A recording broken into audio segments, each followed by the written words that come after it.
Hi friends, మీరు 2026 calendar కొనేదానికి వెళ్తూ ఉన్నారా? అయితే ఒక్క క్షణం ఆగి ఈ వీడియో చూడండి. క్యాలెండర్ అనేది ఒక లాటిన్ వర్డ్.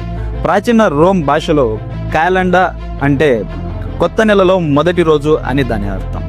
అసలు మనం ఇప్పుడు వాడుతున్న క్యాలెండర్ పేరు గ్రెగోరియన్ క్యాలెండర్. దీన్ని 1582లో పోప్ గ్రెగోరీ ది 13th అనే Roman Catholic church Pope launch చేశారు.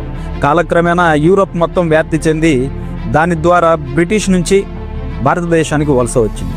అప్పటికే భారతదేశంలో క్యాలెండర్ లేదా అంటే అప్పటికే క్యాలెండర్ ఉంది. దాని పేరు పంచాంగ. పంచాంగ అనేది ఒక సంస్కృత పదం.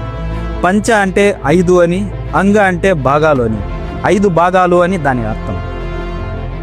సూర్యుడు చంద్రుడు మధ్య కోణాన్ని తిథి అని, చంద్రుడు ఏ నక్షత్రం దగ్గర ఉన్నాడో చెప్పేదాన్ని నక్షత్రం అని, గ్రహాల క్రమం ఆధారంగా వారం, సూర్య చంద్ర గమనాల మొత్తాన్ని యోగం, తిథి అర్ధభాగాన్ని కరణం, ఇలా 5 భాగాలుగా పంచాంగాన్ని విభజించారు. పంచాంగం ఒక ఖగోళ గణితం. పంచాంగం అంటే కేవలం క్యాలెండర్ మాత్రమే కాదు, ఆకాశంలో గ్రహాల కదలికను బట్టి భూమిపై నివసిస్తున్న మానవుని శుభ అశుభ మంచి చెడులను నిర్ధారించే గొప్ప గ్రంథం. మరి ఇప్పుడు ఎవరైనా వాడుతున్నారంటే 10 out of 100 అని చెప్పొచ్చు. ఎందుకంటే 1756లో పంచాంగాన్ని ఒక కులానికి ఒక మతానికి అంటగట్టి చాలా తెలివిగా గ్రెగోరియన్ క్యాలెండర్ని భారతదేశ సంస్కృతిలోకి చొప్పించింది బ్రిటిష్ ప్రభుత్వం.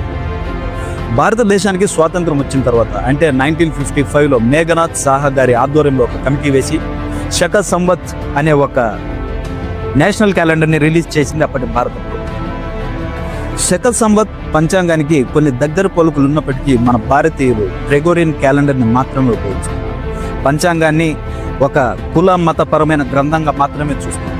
But China, Japan, Taiwan, Israel లాంటి దేశాలు, అలాగే మిడిల్ ఈస్ట్లోని అరబ్ దేశాలు తమ సాంస్కృతిక క్యాలెండర్లను ఇప్పటికీ వాడుతూనే ఉన్నారు. ఇప్పటికైనా మన పంచాంగాన్ని క్యాలెండర్లో వాడుకుందాం.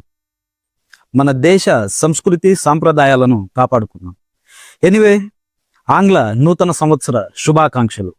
Do subscribe my dear family members.